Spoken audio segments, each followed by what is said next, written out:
So one advantage to judging competitions is sometimes you get assigned to a beer you're not familiar with, and this is one of them. This is a German Leichtbier. So it's basically like the diet beer for Germans. And I got to have a couple of examples of it, and I thought it was delicious. It was crisp, it was light, it was really, really good. So I ran ahead and brewed one. I gotta say, I was really happy with the way it came out. Did that finish pouring? Yeah. Okay, nice. Yeah. Thank you. So this was also fortuitous because we hooked up our friend Scott with a used kegerator, and he prefers lighter beers, and he went ahead and he got it, and he's loving it. He enjoys it. I gotta say, it's not quite as clear as I would like it to have been, and I think the primary reason for that is I had some problems with my kegerator, and it was lagered at serving temperature, basically. Okay. Yeah, I bet the longer it sits in your Clear up teaser, some it'll clear up. Yeah.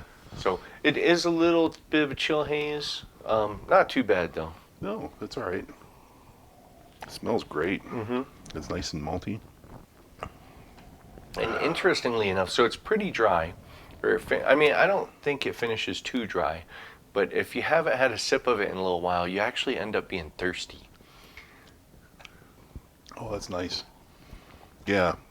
When he was describing this beer to me, I think, how do you describe it? Just like, Yeah, when I wanted to taste it, just to see how it turned out, I poured a glass, and I was like, oh, hey, that's really pretty good. I let my wife try it, and then I was walking around. I was like, hey, where'd all the beer go? My glass is empty. So I went over, got another glass, and hey, it's gone.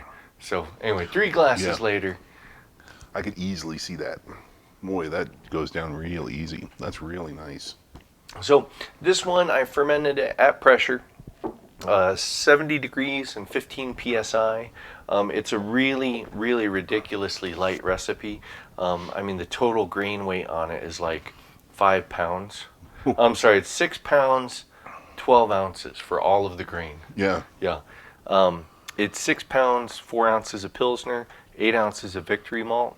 You put, let's see here, 1.1 ounces of Styrian Goldings at 60 minutes, 1 ounce of Saaz at 2 minutes, and then half an ounce of Hallertauer Middle Früh at flame out. Wow. Yeah, I wouldn't have guessed that they had late addition hops. I can't really. It's not hoppy smelling. Yeah. So.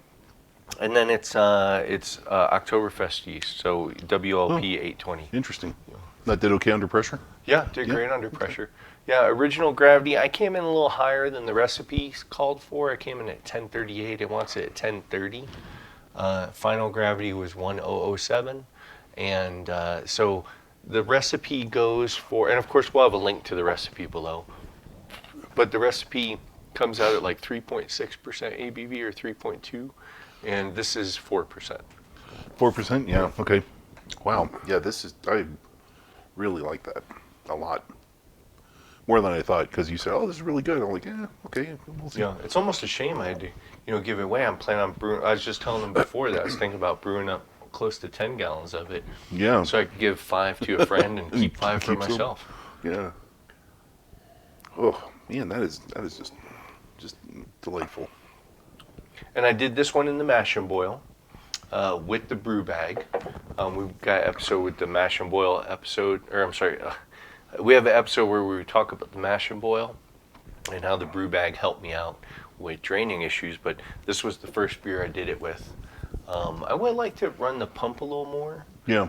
Just to get a more even temperature on it for a longer period of time. Mm-hmm. Maybe that would have cleared the word up as well. But yeah, all in all, I'm really happy with it. Yeah, no, you should be. This is really good. And what'd you mash at? What temp? Do you remember? I don't recall specifically. I was wondering if it was low to get it extra fermentable. But yeah, it's, like you said, it finishes dry, but it's not like really dry, but it's just dry enough where you want to keep going back for another drink. It's like, oh yeah, that was really good. And it's not, doesn't get overbearing. It's nice and light. No, it was 148. Mm-hmm. So a single step mash. For some reason, I was thinking it was a 2-step mash. But yeah, just one. Yeah, Yeah, I would have guessed 149. So yeah. Well, for real, I mean, because that's usually when I have beers I want a little bit lighter in body, more fermentable. That's usually what I try to mash at. Try to. And yeah, I think when we do the like saisons and things, we want to finish really dry. It's like 142. Yeah. Oof. So man, boy, this is good. Well, I think before we were recording, Mike and I'm planning on brewing this coming weekend. And I wasn't able to decide what I wanted to brew, and it was between an American Amber and an American Lager. I think this has solidified my decision. Yeah. I think I'm going to go with the American Lager and see how that turns out. See if I can do this, because it should be a little bit, probably not any more body, but a little bit higher in ABV. So For the American Lager? I would think. Oh, I would think so. I think Well, it would be okay. With the recipe that I'm planning on using, it should come up at like about 5%. 5, yeah, okay. So, and if this is 4, it'll be a little bit more, but the body should be the same. So aside from the haze, my only other complaint about this beer is that for the style, it should have a large, persistent head. And it doesn't. It goes away pretty quickly. Yeah, so I was wondering about the head, because I noticed after I poured it, I tried to pour a little bit before we started recording just because it was, just to get all the air out of the line. And I mean, it gets a nice sized head. It just goes away. Yeah. Well, I was reading the style guidelines for the American Lager, and I think that's one of the things is that it has a large head, but it dissipates quickly. Yeah. So if this is anything like it, which I think it is. Well, I'm pretty sure the style guidelines say a large, persistent head. Persistent? Yeah. Okay. So I don't know. I'll have to tweak that a little bit. Yeah. So not this. I don't think it. Well, never mind. I'll talk about that later. Yeah. When you do the second batch, you can talk about what you changed. So, yeah, no, this is all right. I'm really enjoying this. Yep. So if you have a favorite recipe for this style, I would love if you would send it to us. Like I said, I think I'd like to brew a lot of this. This is something I could see having on tap all summer long. Oh, yeah. Yeah. It's definitely a nice lawnmower beer, nice and light. Sit there and just hammer it. Yeah. But any other feedback you have, questions, comments, show suggestions, go ahead and leave a little comment down below. And of course, if you're here this late in the video, then you're a fan, so go ahead and subscribe, hit the bell, all that stuff. Leave a comment. Yeah. Whatever. Let us know. Let us know if you brewed one too, because yeah, for sure. Absolutely. Yeah. That it? I think so. Yeah. Cheers. Cheers.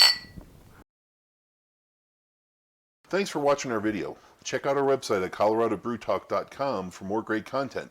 While you're there, be sure to leave us a comment or drop us a line with your thoughts. You can also find us on Facebook and Twitter at CO Brew Talk, or follow the links below. Make sure to like this video and subscribe to our channel so you don't miss any future content. Or episodes. As the case may be.